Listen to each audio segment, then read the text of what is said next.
जैन साहब सुस्वागतम। बताएं सर, आज के लिए कौन सा जेम स्टॉक आपने चुना है? बिल्कुल, very good morning Anil ji. आज तो माहौल बढ़िया है, स्मॉल कैप मिड कैप चल ही रहे हैं हमारे, और उससे भी बढ़िया बात है मेटल्स में भी ठीक ठाक एक माहौल बना हुआ है।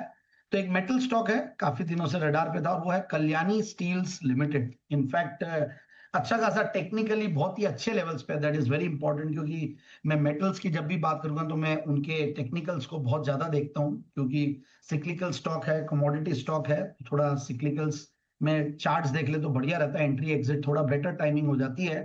फंडामेंटल्स बढ़िया है, फंडामेंटल जनरली इनके सस्ते वैल्यूएशंस पे ये मिलते हैं, क्योंकि मेटल्स को थोड़ा सा पी मल्टीपल वैसे सस्ता मिलता है, और एक अच्छी पेडिग्री वाली company, strong pedigree Kalyani group है। और कल्याणी ग्रुप का नाम आते ही फिर इनकी जो कंपनीज है उनका बेनिफिट इस कंपनी को सर्टेनली मिलेगा ही, ऐसा मान ले, क्योंकि एक बैकवर्ड इंटीग्रेशन की तरह काम करता है। कंपनी देखिए बनाती क्या क्या है, company iron and steel products में है, but value added iron and steel products है। और उसमें भी देखिए सबसे बढ़िया बात है, अ, मतलब कुछ ये लोग कैम शैफ्ट्स और कनेक्टिंग रॉड्स और गियर्स, ट्रांसमिशन शैफ्ट्स और इनके लिए मटेरियल्स बनाते हैं। और सबसे बढ़िया बात है, इनका डोमेस्टिक मार्केट में ही ज्यादा माल जाता है, एक तो कल्याणी ग्रुप के लिए जाता है, और दूसरा इनका कुछ बजाज ग्रुप के साथ भी टाई अप है, तो वहां पे भी इनका माल जाता है। तो दैट इज ऑल्सो इम्पोर्टेंट। और दूसरी बात यह कि मैंने रिसेंटली एक बार रेकमेंड किया था इसको नवंबर 2024 में, और आराम से टारगेट्स अचीव हुए, और वापस से आज देने का भी रीजन यही है कि अच्छे लेवल्स पे है, उसके बाद क्वार्टरली रिजल्ट्स बहुत बढ़िया है।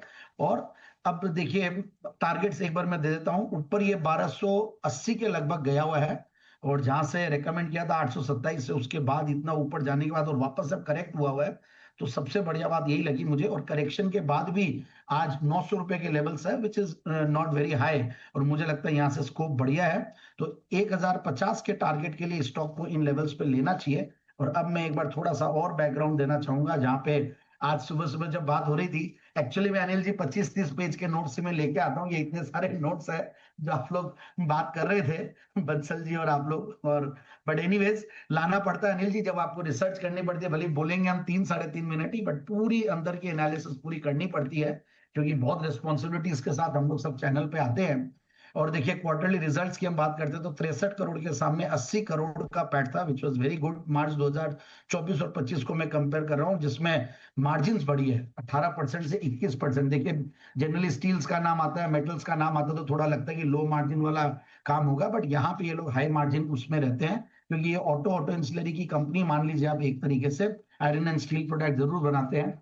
और प्रोमोटर्स की तो अच्छी खासी शेयर होल्डिंग और अच्छी पेडिग्री है ही है। एफआईआईज डीआईज भी ठीक ठाक इसमें होल्ड करते हैं, जिसमें से डीएसमी स्मॉल कैप फंड काफी बड़ा एक होल्ड करता है, और रिनाउंड इसमें वो है एफआईआईज और डीआईआईज, करीब 12-13% के लगभग उनकी होल्डिंग है। सो ओवरऑल एक अच्छी पेडिग्री, अच्छा प्रोडक्ट लाइन वाली, और ये सेक्टर बढ़िया कर रहा है, क्योंकि ऑटो इंसुलेज सेक्टर बढ़िया करे, और अगर मेटल्स चलते हैं तो बढ़िया है। तो यही एलॉय स्टील वाली स्पेशलिटी कंपनी, काम करने वाली ऑटो इंसुलरी की कंपनी, और स्ट्रेंथ्स की पेरेंटेज का बेनिफिट, और ये सारी चीजों को देखते हुए लगता है कि स्टॉक को बिल्कुल इन लेवल्स पे लिया जा सकता है।